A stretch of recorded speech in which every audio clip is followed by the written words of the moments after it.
ነቢያችን ዓለይሂ ሰላቱ ወሰላም እንዲህ የሚለውን ዱዓ ደጋግመው ሲሉ ሰምተው እንዲህ አሉ። አንቱ የአላህ መልእክተኛ ሆይ ብዙ ጊዜ አንተ ቀልቦችን የምትገለባብጥ የሆንክ ጌታ ሆይ ቀልቤን በዲንህ ላይ አጽናልኝ ሲሉ እሰማለሁ አሉ እመት ዓኢሻ። ከዚያም ነቢያችን ዓለይሂ ሰላቱ ወሰላም እንዲህ አሉ።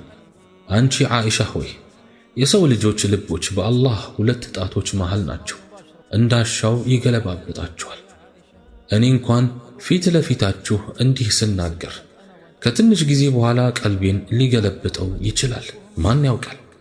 ስለዚህ ነቢያችን ዓለይሂ ሰላቱ ወሰላም እንዲህ ብለው ዱዓ እያደረጉ የሚያበዙ ከነበረ እኔና አንተ ይህ ዱዓ ከሳቸው በላይ ያስፈልገናል።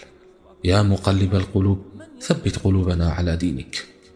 የፊትና በሮች ብዙ ናቸውና ዱዓ እናብዛ ወዳጆቼ። ስለዚህ ቀልቦች የሚገለባብጠው እንዲሁም የሚያጸናውና የሚያረጋጋው አላህ ሱብሓነሁ ወተዓላ ነው። እንኳንስ የኛ የነቢዩም ዓለይሂ ሰላቱ ወሰላም ቀልብ በአላህ ሱብሓነሁ ወተዓላ ነው የተረጋጋው። አላህ ሱብሓነሁ ወተዓላ እንዲህ ይላል፣ ወለውላ አን ሰበትና ባላረጋንህም ኖሮ ወደ እነሱ ጥቂትን ዝንባሌ ልትዘነብል በርግጥ በተቃረብክ ነበር። ያን ጊዜ የሕይወትን ድርብ ቅጣት የሞትንም ድርብ ቅጣት ባቀመስንህ ነበር። ከዚያም ላንተ በእኛ ላይ ረዳትን አታገኝም ነበር። ሁለተኛው ኢማንን ከሚያጠነክሩ ነገሮች መልካም ጓደኝነት ነው። ኢማንህ በምትቀማመጠው ሰው የራሱ ውጤት ይኖረዋል።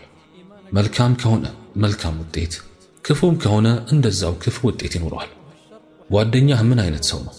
አብረኸው ስለምን ታወራላችሁ? ስለ ደግ ሥራ፣ ስለ ዳዕዋ፣ ድሆችን ስለ መርዳት፣ ወላጆችን ስለ ማክበር፣ ዑምራ ስለ ማድረግ፣ ወይንስ ስለ ዱንያ፣ ስለ ገንዘብ፣ ስለ ስሜት፣ ስለ ቢዝነስ?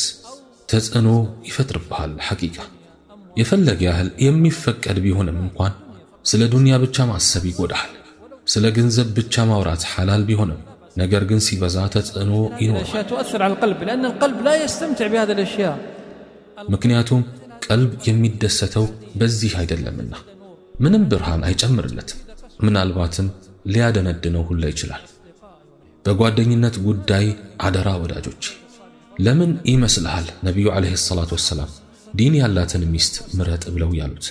ምክንያቱም ዕድሜ ልክህ አብራህ የምትዘልቅ በላጭ ጓደኛና አጋር ስለሆነች ነውና። ለምን ይመስላችኋል ዲናችን ሚስት ሷሊሕ ወይም መልካም ሴት እንድትሆን የፈለገው? በሕይወት ጎዳና ለመልካም ትገፋፋሃለች፣ ድጋፍ ትሆንልሃለችና። ጓደኛ ያልከው በየቀኑ ሙዚቃ የሚልክልህ ከሆነ ቀልብህ ይለሰልሳል ወይንስ ይደነድናል? ብዙ ማረሚያ ቤቶች ሄጃለሁ። በርካታ እስር ቤቶች ጎብኝቻለሁ። አብዛኛው ታሳሪ የእስር ሰለባ የሆነበት ምክንያት መጥፎ ጓደኛ መሆኑ ተረድቻለሁ። ጓደኛህ መጥቶ ዛሬ ጾመኛ ነኝ ቢልህ ምን ይሰማሃል? ሊያበረታታህ ይገባል። ሐቂቃ አንተም የእሱን ፈለግ እንድትከተል የሚያደርግህ ስሜት መፍጠር አለብህ እንጂ በየቀኑ የተለያየ አይነት ምግብ እየበላህ ጉልበትህን አታድክም። ሌላው ቢቀር የጾም ምንዳኮ ልዩ ነው፣ ገደብ የለውም። ጓደኛ በቀጥታም ይሁን በተዘዋዋሪ ተጽዕኖ ፈጣሪ ነው። ወላጆቹን አክባሪ ከሆነ አንተም ወላጆችህን ለማክበር ትነሳሳለህ። ሌሊት እየተነሳ የሚሰግድ ከሆነ አንተም ላይ ይተላለፋል በአላህ ፍቃድ። ሶስተኛው ኢማንን ከሚያጠነክሩ ነገሮች ቁርአንን ማስተንተን ነው። ወዳጆቼ ቁርአን በብዙዎች ሰዎች ሕይወት የተረሳው መጽሐፍ ሆኗል። ሞባይል ደግሞ በብዙዎች ሰዎች ሕይወት ገዳይ ፍቅር ሆኗል። ፌስቡክ፣ ቲክቶክ፣ ኢንስታግራም የብልሹ ቪዲዮዎች ማጠራቀሚያ፣ ፊልሞች። እረ ለቁርአን ትንሽ ቦታ ስጠው አንብበው ስትለው አይችልም፣ አይታየውም። እውነት ለመናገር አልፈርድበትም። ምክንያቱም ቀልቡ ንጹሕ ስላልሆነ ቁርአንን ማጣጣም አይችልም። ዑስማን ረዲየላሁ ዐንሁ ምን ይላሉ?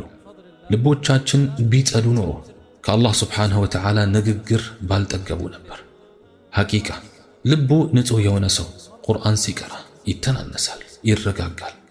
አላህም ስብሓንሁ ወተዓላ አላህን በማስታወስ ልቦች ይረካሉ ብሏልና በተከበረው ቁርአኑ አላ ቢዚክሪላሂ ተጥመኢኑል ቁሉብ።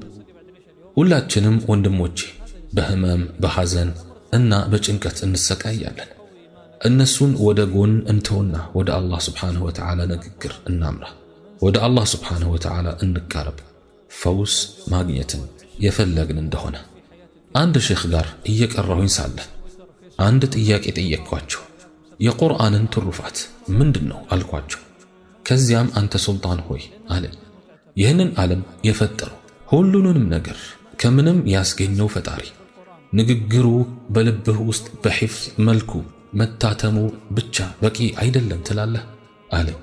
ሱብሓነላህ፣ አንተ ደካማ ፍጡር ሆነ የአላህን ንግግር በልብህ መታተሙ ከምንም በላይ የላቀ ክብር ነው ወላሂ። አራተኛው ኢማንን ከሚያጠነክሩ ነገሮች ለሶላቶች በጊዜ መገኘት ነው።